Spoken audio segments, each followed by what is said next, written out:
Humanas em Foco, mais uma vez a gente se encontra, não é? Nessa nossa caminhada, nessa nossa perspectiva de sucesso rumo à nossa aprovação. Hoje nós vamos discutir exatamente o processo de formação das monarquias nacionais.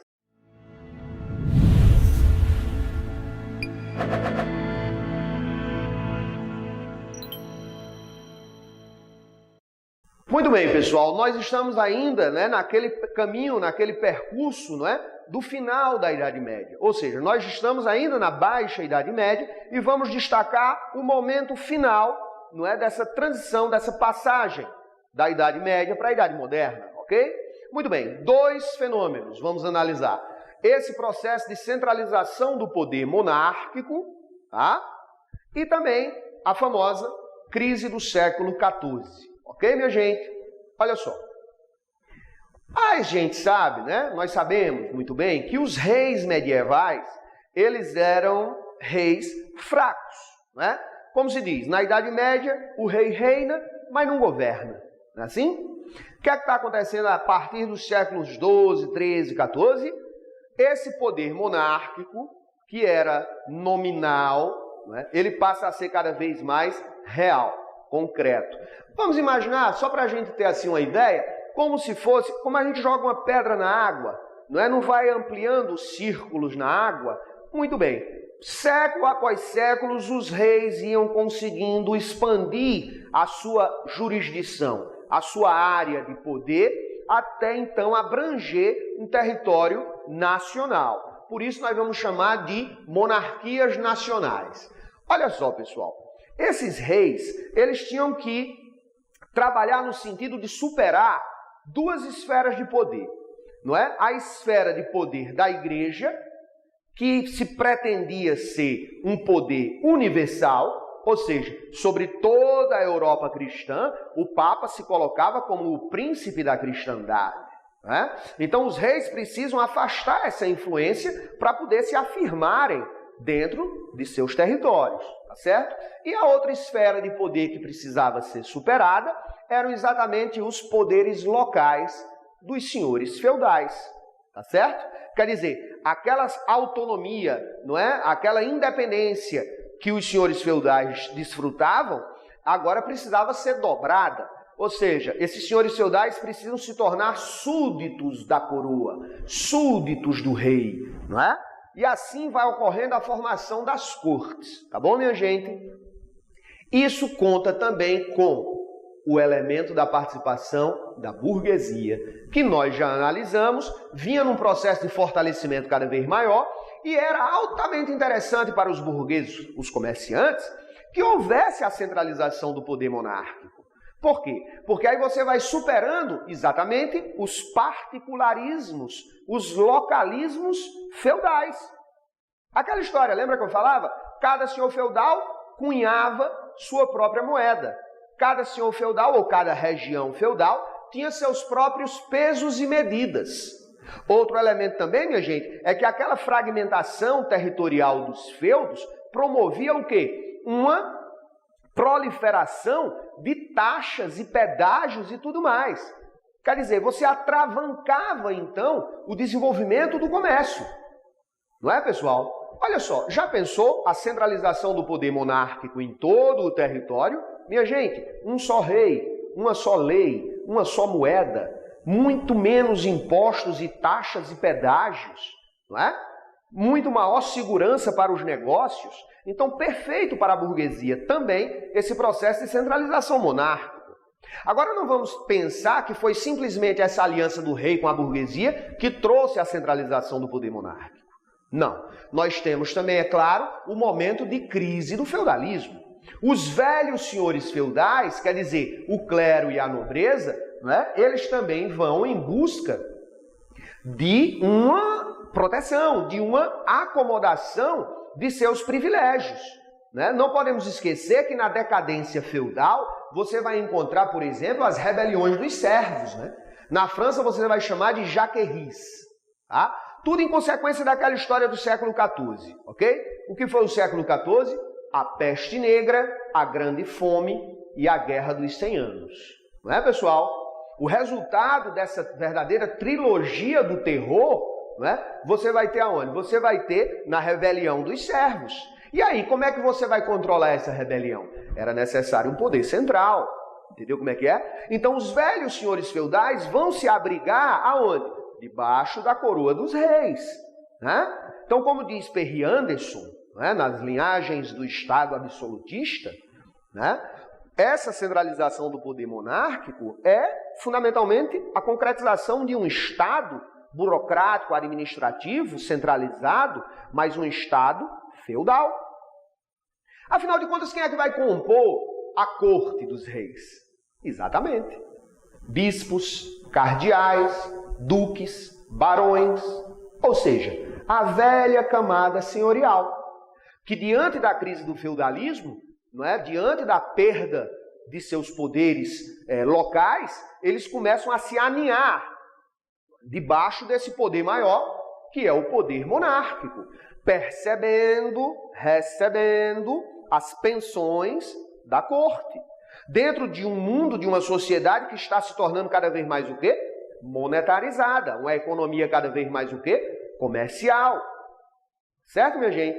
São profundas transformações que levarão a esse fenômeno que é a formação dos estados nacionais modernos. A partir do século XV, você tem essa configuração perfeitamente definida. Muito bem, já que a gente analisou um panorama geral, a gente precisa agora ver os casos específicos, né? Primeiro caso que a gente pode analisar seria exatamente o caso francês. Vamos lá ver na França o processo de centralização monárquico. Olha só, pessoal, vamos voltar um pouco lá para a queda do Império Romano, século V. Qual foi a primeira dinastia dos reis franceses? Exatamente, lembra? A dinastia merovingia, né? Que é marcada pelaquela questão dos reis indolentes, lembra? Os reis fracos, né? Que deixavam a administração a cargo do primeiro-ministro, o majordomos. Então, dessa primeira dinastia, nós vamos até o século VIII, mais ou menos, não é? Quando você tem a segunda dinastia francesa, que são exatamente quem? Os reis carolíngios, né? Aí você tem a história do Império Carolíngio, Carlos Magno, aquela coisa toda que a gente já discutiu, não é verdade? Muito bem. Acabando a dinastia carolíngia, olha aí, nós vamos para a dinastia capetingia. Olha só, terceira dinastia da monarquia francesa. Olha a carinha do sujeito aí, ó. Hugo Capeto, tá vendo? Duque de Paris, não é? Toma o poder das mãos, não é, dos últimos reis carolíngios, tá certo? E dá início à dinastia capetingia. Muito bem, esses reis capetingios, eles são fundamentais no processo de centralização do poder monárquico na França. Tá bom, minha gente? Olha só, você tem alguns reis interessantes, como por exemplo o Filipe Augusto, tá? Esse daí já começa a montar um corpo de funcionários, tá certo? Olha só, iniciando uma certa burocratização, uma certa centralização administrativa. Não é, na verdade? Você vai ter ainda o Luís IX, olha ele aí. Esse rapaz vai comandar, por exemplo, a 7ª e a 8ª cruzada. Esse aí é o famoso São Luís, que vai ser canonizado pela Igreja Católica, porque exatamente empreendeu, né, as cruzadas, tá certo? Esse aí também representa uma maior centralização do poder político administrativo. Mas o mais importante de todos é esse, Filipe o Belo, Filipe IV, tá bom? Ele vai governar até mais ou menos ali princípio do século XIV, 1300 e pouquinho, 1330, tá bom? Mais ou menos em torno disso. O que é que acontece com Filipe o Belo? Ele é profundamente responsável, né, por uma guinada definitiva no sentido da centralização do poder monárquico, ao ponto de chegar a derrubar um papa. Lembra dessa história? O cativeiro de Avignon? Foi ou não foi? Filipe o Belo estabeleceu que as propriedades eclesiásticas na França passariam a lhe pagar impostos. Olha aí, né? Processo de centralização da arrecadação tributária. O Papa então se rebela contra essa determinação. Filipe simplesmente foi lá, derrubou o papado e nomeou um Papa francês. E mais, transferiu a sede do papado de Roma para Avignon, no sul da França. Olha só, o famoso cativeiro de Avignon, né? Como chamam aí os estudiosos da história da Igreja Católica. Durante 70 anos havia esse papado francês. Olha só a afirmação do poder da monarquia na França. Muito bem, minha gente, acontece que depois da morte de Filipe o Belo, nós vamos entrar numa outra dinastia francesa, não é? Que é a dinastia de Valois. A dinastia de Valois, ela atravessa a Guerra dos 100 Anos contra a Inglaterra. A dinastia de Valois, tá certo? É marcada exatamente porque, devido os descendentes de Filipe o Belo não deixarem herdeiros para o trono, o que foi que aconteceu? O rei Eduardo III da Inglaterra, Eduardo III, rei da Inglaterra, alega que, sendo descendente, não é, de Filipe o Belo, teria direito ao trono francês. Mas é claro que os franceses não iam querer um rei inglês comandando ali a França. Então eles alegam a lei sálica, a lei que vinha lá, sabe da onde? Dos merovingios, que dizia que, pela linhagem feminina, não haveria sucessão no trono francês. Pois é, Eduardo III lá na Inglaterra, ele era neto de Filipe o Belo, mas era neto por causa da filha de Filipe o Belo, que se casou lá com o seu pai, o rei da Inglaterra, entendeu? Então ele tinha uma descendência feminina. Assim sendo, os franceses proclamaram como seu rei, não é, o descendente, o membro, né, da dinastia de Valois. Pois essa dinastia de Valois atravessa a Guerra dos 100 Anos no conflito com a Inglaterra. Tá bom, minha gente? Olha só. Nesse episódio da Guerra dos 100 Anos é quando aparece Joana d'Arc, né? A famosa Joana d'Arc, que vai realmente promover uma reviravolta, porque quando Joana d'Arc apareceu, a Inglaterra estava controlando 80% do território francês. O rei da França estava encurralado. E aparece aquela camponesa mística, que dizia que tinha visões e visagens, né, com ninguém mais, ninguém menos do que o próprio Jesus Cristo, ninguém mais, ninguém menos do que a própria Virgem Maria, né? E aí ela dizia que conversava com eles e que eles então deram essa missão para ela libertar a França. Pois a danadinha camponesa nunca tinha treinado militarmente, nunca tinha segurado uma arma, né? Ela camponesa, simples. Ela, com 16 anos, assume esse processo da guerra. O rei da França já estava encurralado mesmo, não tinha mais nada a perder, e diz, vá lá, então, né? Comanda então essa história.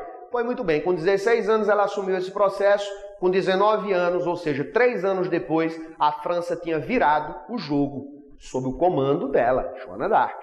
Acontece que ela foi capturada pelos ingleses e queimada lá na Inglaterra como bruxa, né, minha gente?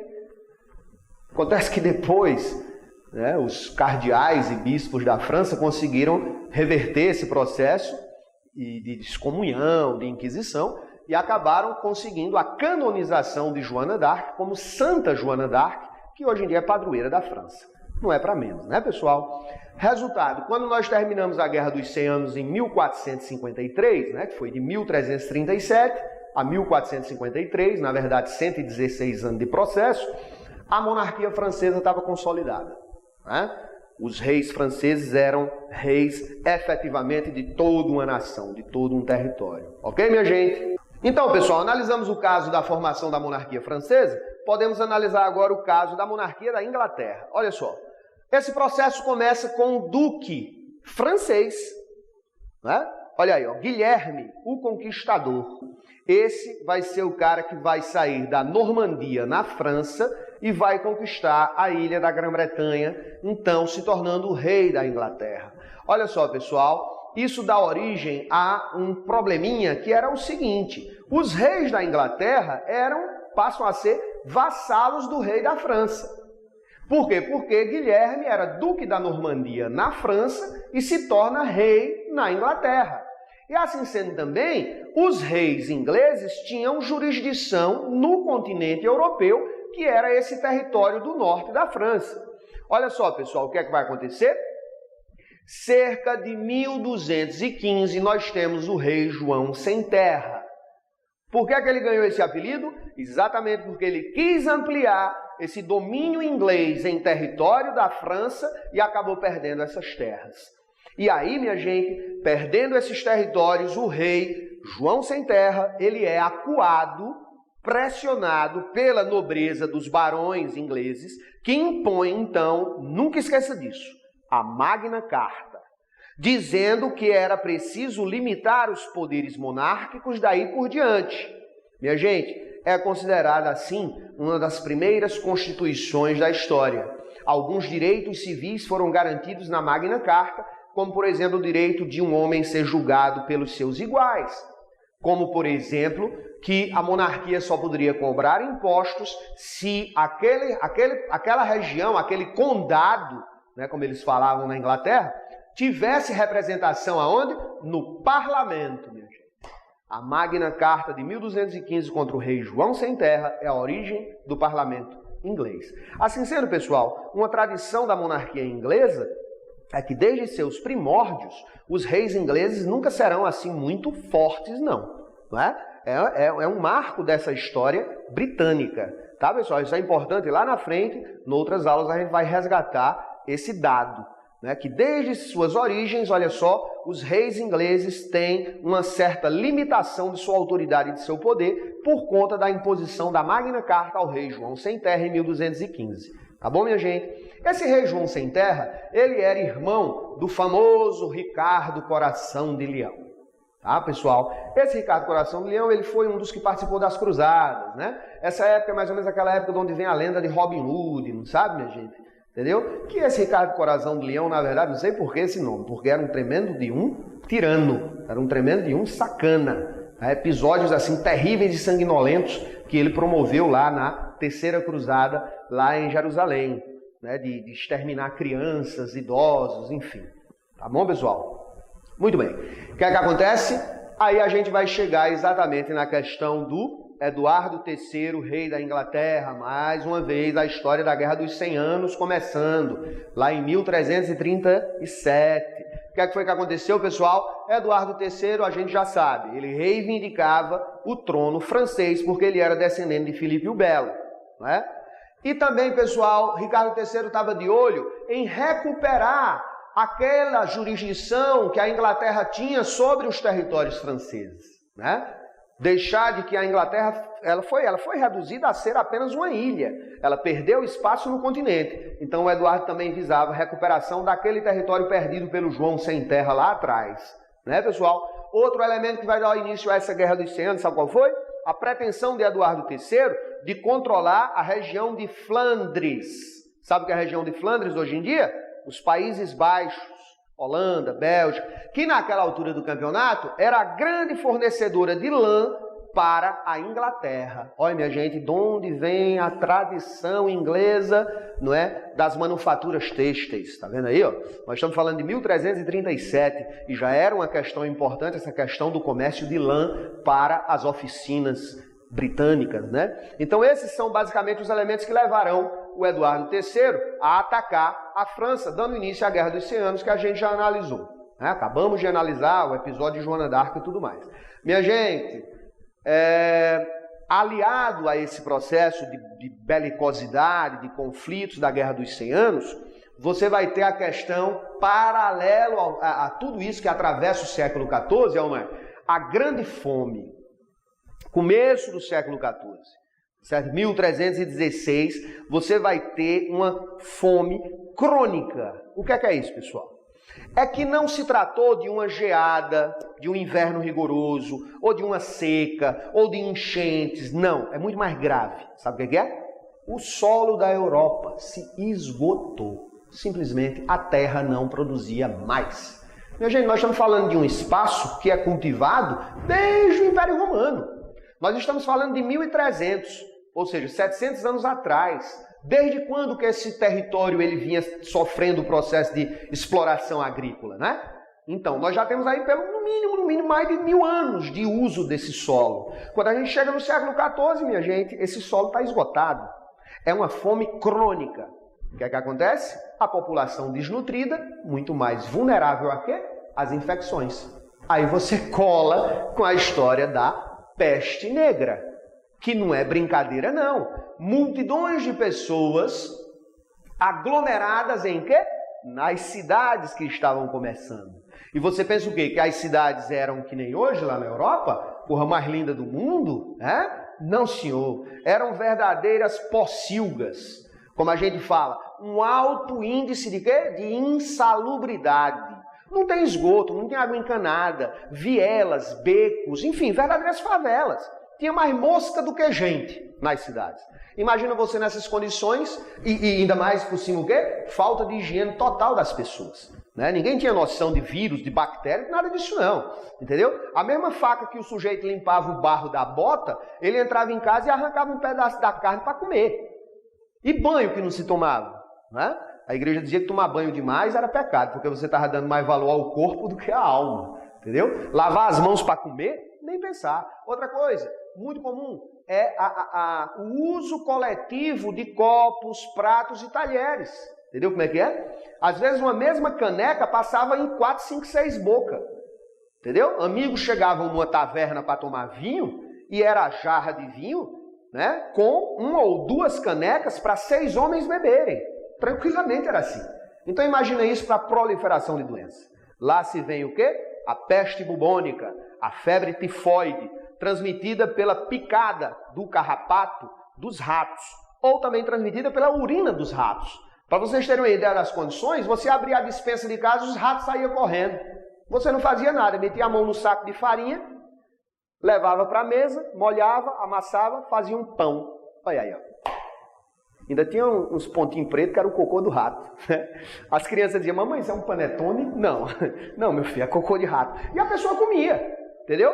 As pessoas trocavam de roupa quando a roupa se acabava. Sabe que roupa era essa? Feita de lã, grossa, cheia, repleta de percevejo, carrapato. Você acordar com um rato roendo o dedão do pé não era raridade, não. Entendeu? Imagine nessas condições, é uma festa para a proliferação das doenças. Você tem uma ideia? A peste negra chegou a matar 40% da população da Inglaterra. Entendeu?